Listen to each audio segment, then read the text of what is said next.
Olá, estou aqui de volta, dando continuidade ao nosso estudo, né? Na aula passada eu falei sobre até o capítulo 11 de Deuteronômio, né? Só relembrando, Moisés e os israelitas estão perto de tomar, né? De tomar posse da terra prometida, depois de 40 anos no deserto. E Moisés chama toda aquela população porque ele vai morrer. E o sucessor dele, que é Josué, iria tomar a frente, porque Deus já havia avisado que ele não ia entrar na Terra Prometida. Então ele está fazendo como que uma recapitulação de tudo que eles haviam passado no deserto, nesses 40 anos, né? Porque a gente esquece, né? Às vezes a gente esquece o que a gente fez no dia anterior. Imagina em 40 anos. Então, Moisés, ele vai a todo momento, em cada capítulo, relembrando. Nesses capítulos, ele vai falar muito sobre leis, sobre regras, como deveriam ser feito cada coisa. E a gente pode ver, como a gente vai ver, a preocupação de Deus em tudo, na integridade espiritual, física, né? Quando ele fala da alimentação dos israelitas, tá? Nada é por acaso. Mesmo as regras têm uma função de amor, né? O Senhor, ele tem uma preocupação sempre de amor, mesmo com as regras. Eu sempre coloco uma epígrafe, e a epígrafe que eu falei, né, pro meu grupo nesse dia, eu sempre procuro escolher uma epígrafe que tenha a ver, que esteja nos capítulos que a gente vai tratar, no texto que a gente vai tratar, ou que ela tenha uma referência ao tema, né, que vai ser tratado, mesmo que seja de outra parte da Bíblia, mas que vá complementar o assunto que está sendo tratado naquele dia. E a epígrafe que eu escolhi para esse dia, para esse estudo, ela está em Deuteronômio 18, 22, que é uma questão que muitos têm e eu também tinha, que é como saber que uma profecia que a gente escuta é ou não do Senhor. E Deus, ele vai dar essa orientação também nesses capítulos, né? No capítulo 18 para Moisés. É assim, quando o profeta falar em nome do Senhor e essa palavra não se cumprir, nem suceder como ele disse, esta é a palavra que o Senhor não falou. Com soberba a falou aquele profeta. Não tenhas temor dele. Eu já passei na minha vida cristã por muitas profecias, né? E muitas se cumpriram, porque eram do Senhor, e outras não se cumpriram, porque eram profetadas. Eu entendo, né, se a gente for ver toda a Bíblia como um todo, que eu não posso julgar esses profetas, né? Não sei se foi por malícia, pode ter sido. Pode ter sido também porque a pessoa entende que Deus falou com ela, né, com uma imaginação. Escutar a voz de Deus é para as pessoas sensíveis, que estão tendo um relacionamento cada vez mais íntimo com o Senhor. Então as pessoas, às vezes, elas entendem que Deus falou aquilo para elas e elas passam como se fosse uma profecia e não é. E quem vai julgar é o Senhor. A nós, quando a gente recebe uma profecia, cabe aguardar. Se ela se cumprir, ela é do Senhor. Se ela não se cumprir, ela não é do Senhor. A gente não pode julgar outra pessoa por conta disso, nem ficar muito ansioso, né? Porque quando a gente recebe uma profecia, a primeira coisa que a gente quer, ai meu Deus, quando? Principalmente esses profetas que falam em datas, né? Bom, então esse foi a epígrafe que eu costumo ler, né? Que eu costumo colocar na ata do tema que a gente vai tratar. Bom, nessa aula, eu falei vou falar aqui também no vídeo, de Deuteronômio 12 até o 18. Então, eu coloquei um resumo, né, de palavras-chave. Então, assim, às vezes a gente já está lá em Hebreus, então a gente fala assim, nossa, tem uma passagem bíblica que fala sobre dízimos, né, lá em Deuteronômio. Então, vendo esse resumo, é fácil. E aí sim a gente busca na palavra do Senhor, né, para que a gente medite nela. Então, eu sempre gosto de colocar esse resumo, não fazer isso antes, mas eu passei a fazer por conta disso, né? Porque aí, quando você tem uma dúvida lá na frente, você volta no resumo e aí sim você vai meditar na palavra do Senhor. Fica mais fácil, eu acho que é assim. No capítulo 12, Moisés vai falar sobre o santuário central. Eles estavam prestes a entrar, né? O templo que já foi, inclusive, agora em 2021, destruído, já foi construído uma mesquita lá. Ele estava prestes a ser construído, o templo, né? Depois foi de Salomão, enfim, a gente vai ver toda essa história. Mas ele não tinha sido construído. E Moisés vai dar a orientação de como seria, o que eles fariam nesse templo. No capítulo 12, ele vai explanar um pouco sobre isso. Moisés ele vai falar sobre o templo em relação a eles iriam se deparar ali, quando eles entrassem na Terra Prometida, com outros templos, de outros deuses. E Moisés alerta de que aqueles templos deveriam ser destruídos, não eram do Senhor. Deus não usa nada reaproveitando. Ele é único. Ele é único, ele é soberano, ele é maravilhoso. Então, ele não divide a glória dele com ninguém. Por isso que tem pessoas que falam assim, eu sou um pouco cristã. Não existe isso.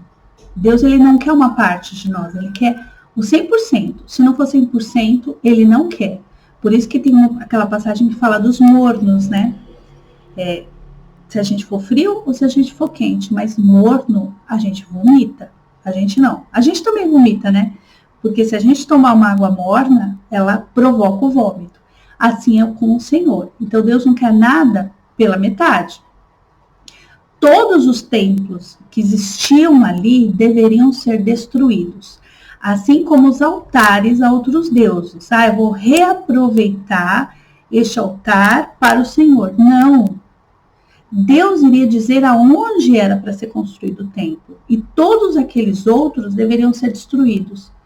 Deus sabia que aquele povo que tinha vivido 40 anos, entre indas e vindas, entre orientações, entre correções, entre apararestas, eles precisavam disso, né? Eles não eram tão firmes quanto Deus gostaria que eles fossem. Então, a primeira orientação é essa: destruam todos os templos e construam um santuário central. Então, é isso que eles iriam fazer, e precisavam fazer, construir este templo ao Senhor, destruir todos os outros. No capítulo 13, Deus vai falar que, embora tivesse destruído todos os templos e todos os altares, ficariam as pessoas, né, que eles não iam matar toda a população que tivesse ali, ficariam as pessoas que criam naqueles deuses, né, que tinham aquela crença. Então, Moisés alerta o povo de que eles não deveriam dar ouvidos àquelas crenças, né? Eles não deveriam dar ouvidos àquelas crenças. Inclusive, Moisés ele faz um alerta de que eles iriam usar sinais e prodígios. Por quê? A gente é inocente imaginar que é só o Deus que faz sinais e prodígios. O diabo ele também tem poder, não todo o poder. Porque se você for atrás de sinais e prodígios, você pode ser enganado e ir atrás do diabo. Só que ele tem o poder de te dar, através da salvação, a vida eterna. Ele não tem esse poder. Ele pode te enganar nessa vida, mas a vida eterna não é dado o poder a ele. É só a Deus. Então, se a gente for atrás de sinais e prodígios, a gente tropeça, a gente cai. Então, Moisés está alertando eles de que poderia... mas espera aí. Se aquele profeta de Baal faz sinais e maravilhas, ele também é Deus. Moisés está alertando que isso não é correto. Apesar dele fazer sinais e prodígios, ele não é o Deus santo, o Deus soberano, o Deus único, que ele não é o Deus soberano, né? Então, essa é a orientação que Moisés dá ao povo em relação ao paganismo, né? Eles iriam se influenciar se eles não tivessem se alertado. Eles se influenciaram, mas pelo menos eles foram alertados, né? Bom, da primeira parte do capítulo 14, Moisés trata com os israelitas em relação à alimentação, né? O que eles deveriam ou não comer. Se nós formos ver, desde Levítico, que Deus dá orientações a esse respeito, né? Quando uma pessoa ficasse doente, o que deveria fazer. Tanto é que num das passagens bíblicas de quando eles estão no deserto, Deus fala sobre uma doença contagiosa, que se os acometesse, eles deveriam se isolar e tapar a boca com pano, que é justamente o que tem acontecido hoje, em 2021, nessa pandemia do coronavírus, né?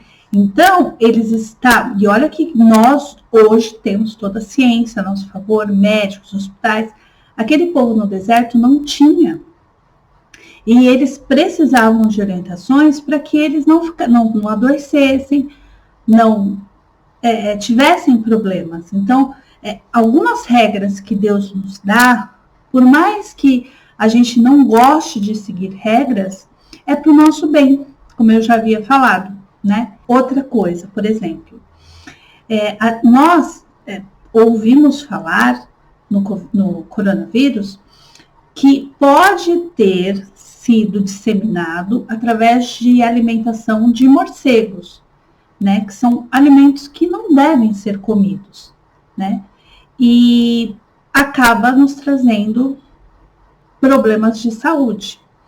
O porco, por exemplo, a gente sabe, né? Hoje não, hoje a gente come carne suína da Seara, da Swift, da Sadia. Naquele tempo não era. E, por exemplo, eu conheço pessoas que desenvolveram, sim, a doença do porco. Eu tinha uma diretora na minha antiga escola que ela tinha bactéria, só que ela havia se calcificado, então não trazia dano para ela. Mas eu já conheci outras pessoas que desenvolveram a doença do porco.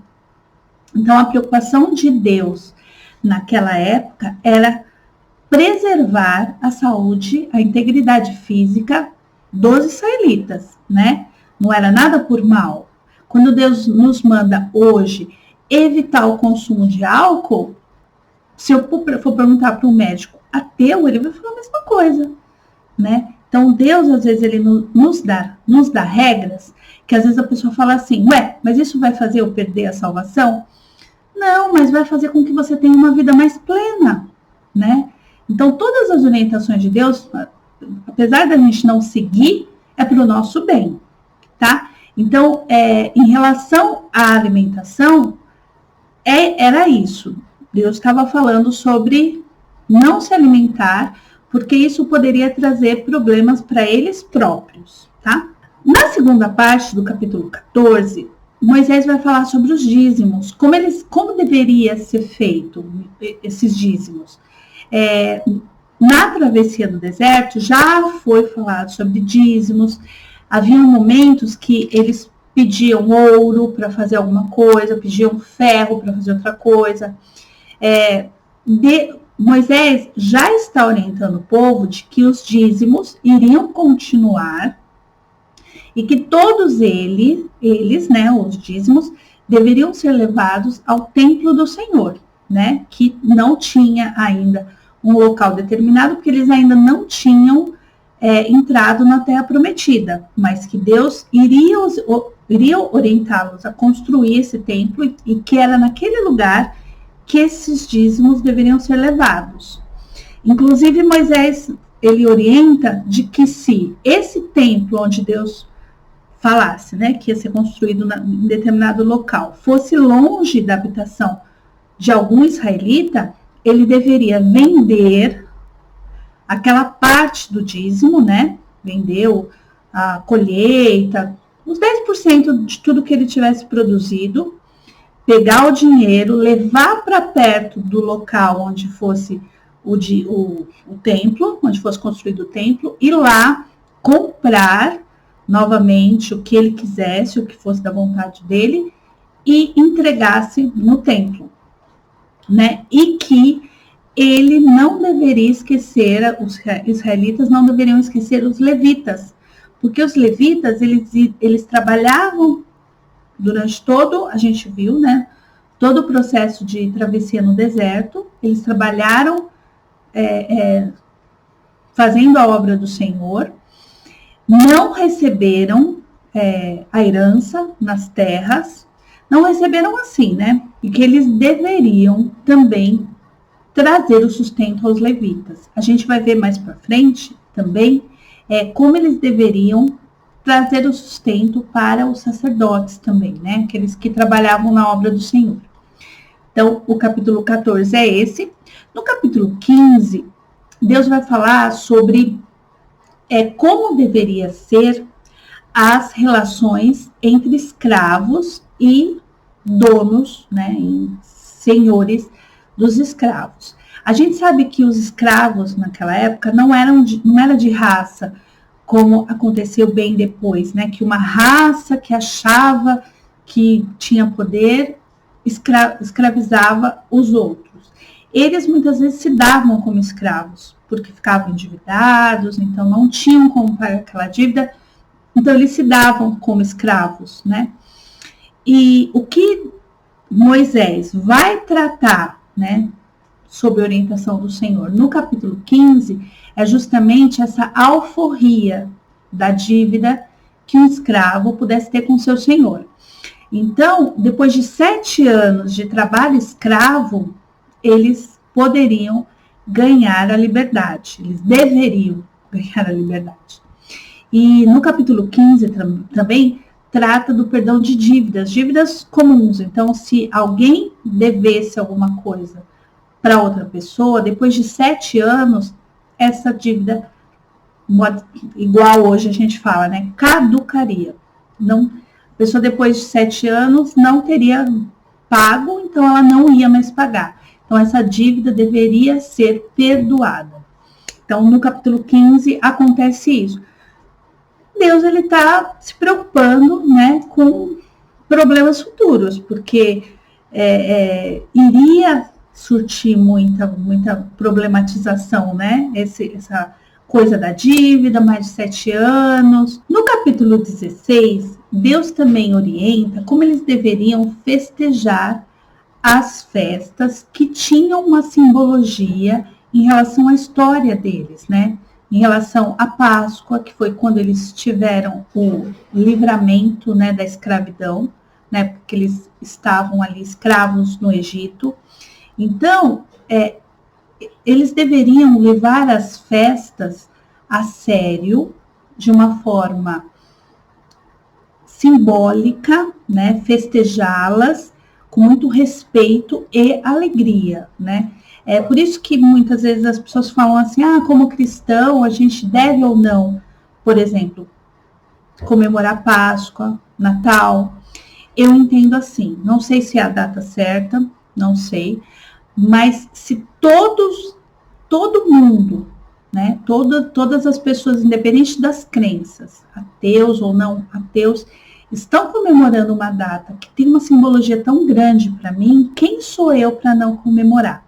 Se é ou não é a data, matematicamente falando, cronologicamente falando, a mim pouco importa, né? Eu vou comemorar. Então, Deus tem essa preocupação de que eles não esquecessem. Então, todas as vezes que eles comemorassem uma data importante, por exemplo, a Páscoa, eles iriam lembrar que eles foram tirados do Egito, que lá eles eram escravos e que agora eles estavam numa terra onde um cacho de uva era carregado por 2 homens. Então, isso faria com que eles sempre se lembrassem de onde eles estavam e para onde Deus os levou. Outro assunto tratado foi em relação às transgressões, né? Então, lá naquele ambiente social, eles deveriam, por exemplo, apedrejar uma pessoa que falasse mal de Deus ou que fizesse qualquer outro tipo de transgressão. A gente tem que entender que eles estavam vivendo sob uma época do olho por olho, dente por dente. Eles eram pessoas de dura cerviz, eles eram como se fosse povo bárbaro. Então, infelizmente, era assim, era essa linguagem que eles entendiam. Deus não podia tratá-los e ensiná-los de uma outra forma. Era através dessa palavra dura, porque eles eram duros. Agora, se nós formos ver como Deus continuou tratando a humanidade, a gente vai chegar lá no Novo Testamento, quando Jesus ensina que aquela mulher não deveria ser apedrejada. Eu vou colocar aqui, tá? Que eu não lembro muito bem qual é o endereço bíblico dessa passagem. Por quê? Porque todos nós erramos. Então, quem não tem pecado, que atire a primeira pedra. Por quê? Porque a humanidade tinha evoluído espiritualmente, socialmente, ao ponto de poder ouvir uma mensagem que foi pregada daquela maneira por Jesus. Jesus estava em carne, na forma humana aqui na Terra. Então, foi mais fácil para o povo entender da forma como Jesus estava falando naquele momento. Nesse momento que a gente está agora, de Deuteronômio, que Moisés está tratando com aquele povo bárbaro, eles só conseguiam entender isso. Se a pessoa fizer alguma coisa, apedreja. Porque se Deus falasse, olha, não apedreja, que não tem erro, esse povo não ia evoluir e não ia conseguir se espiritualizar, modo de dizer. Vamos usar essa palavra, espiritualizar. Então, o olho por olho, dente por dente, daquela época, era para aquele povo e precisava ser assim. O hoje não apedreja, porque a pessoa tem o mesmo erro, pode ter o mesmo erro que você. E se alguém te bater numa face, dá a outra, são dois opostos. Porque Deus está trabalhando com um tipo de ser humano naquela época e outro tipo agora. A gente evolui, né? E a gente, naquela época de Jesus, estava fácil, porque Jesus estava em carne. Então, ele era a expressão do amor, né? As pessoas tiveram contato com esse amor, diferente daquela época em que, apesar de Moisés passar, né, os profetas passarem esse amor, o povo meio que não entendia esse amor, né? Muitos não entendiam. Então, precisava ser dessa forma, do olho por olho, dente por dente, tá? Aí sim chega num capítulo que fala sobre que quem trabalha, no capítulo 18, Moisés já trata sobre quem trabalha para a obra do Senhor e que deveria ser sustentado pelo povo, pela irmandade, né? Porque eles não tinham como ter o próprio sustento. Então, o povo deveria sustentá-los. Isso é uma grande polêmica hoje em 2021, porque há igrejas em que os sacerdotes, né, as pessoas que trabalham na obra não ganham nada e têm um trabalho à parte, ganhando sustento da sociedade. E outras denominações, não. A pessoa ela tem uma exclusividade de trabalho na obra do Senhor e elas são remuneradas por conta disso. E aí a gente vê N situações. A gente vê situações de missionários que ganham para pregar. A gente vê situações de cantores que vivem disso e são remunerados também para isso. E aí, às vezes, pode nos dar um nó, né, em relação a, mas a gente não tem que fazer a obra de graça? O que a gente tem que dar de graça, eu ouvi da pastora Helena Raquel isso, né? O que a gente tem que dar de graça é a salvação. Isso a gente tem que dar de graça. A venda das indulgências, né, que aconteceu, infelizmente, no decorrer aí da evolução, ou o inverso da evolução do Evangelho, foi uma situação muito triste, né? Ninguém pode vender a salvação. A salvação já foi comprada por Jesus, através da vida dele na cruz. Então, essa salvação ninguém pode cobrar.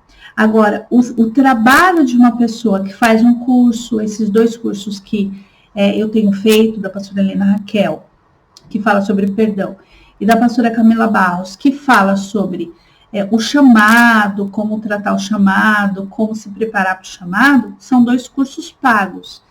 E o que eu entendo que elas não estão me vendendo a salvação Jesus já vendeu. Eu estou comprando delas o trabalho, toda a pesquisa, todas as vezes que elas sentaram na frente de um computador para fazer a pesquisa, para passar o material que elas puderam passar para mim, para que eu tenha, né, adquira esse conhecimento. Então, isso eu entendo que precisa, sim, ser remunerado. Minha opinião, né? Claro que cada um vai ter uma opinião. Em relação a valores, eu não posso, nem quero entrar nesse pormenor nesse momento, né? Então, eu acho assim, tem missionários que cobram muito alto para pregar a palavra do Senhor. Enfim, eu prefiro, nesse momento, não me abster de falar sobre isso, tá? Mas eu acho que sim, eu acho que se a pessoa ela tem esse trabalho, ela não está cobrando a salvação, ela está cobrando o tempo dela de pesquisa, de conhecimento. Um cantor evangélico, ele tem gastos, ele tem uma equipe, ele tem, enfim, é minha opinião. Então, se ele cobrar, não sei, não estaria errado, mas é minha opinião, tá? Outra coisa que foi tratada no capítulo 18 é que Moisés promete ao povo que Deus enviaria profetas para fazer esse intercâmbio de comunicação entre eles. A gente tem que lembrar que lá no Monte Sinai o povo já havia reclamado disso, né? Moisés conversava com o povo, teve até aquela vez que Moisés demorou para descer, que eles já fizeram lá, fizeram aquele bezerro de ouro e tal, para adorar. Então, nesse capítulo, Moisés está dizendo ao povo que toda essa comunicação que Moisés fez até aquele momento, que seria passado para Josué, viriam outros, como a gente sabe que veio, né? Estou dando spoiler. Veio Isaías, veio os profetas que a gente fala de maiores, veio os profetas menores, não porque fizeram mais ou menos obras, não é nada disso, porque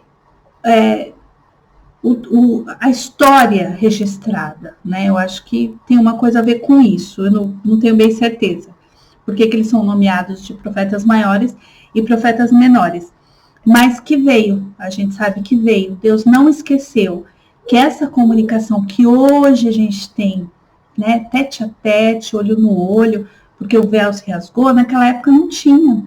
Então, eles precisavam desses profetas para que a comunicação entre eles e Deus fosse garantida, né?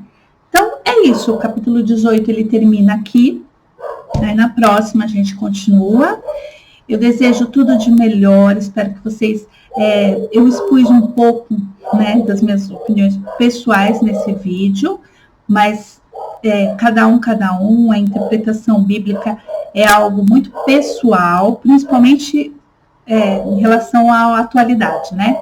Então, fiquem em paz e perdoa qualquer coisa aí que eu tenha falado, que tenha machucado o coração de vocês, tá bom? Eu respeito a opinião, independente de não sei quem esteja vendo, né? Não sei, mas pode ser contrária à minha e eu preciso respeitar, tá bom? Deus abençoe a todos. Até o próximo vídeo.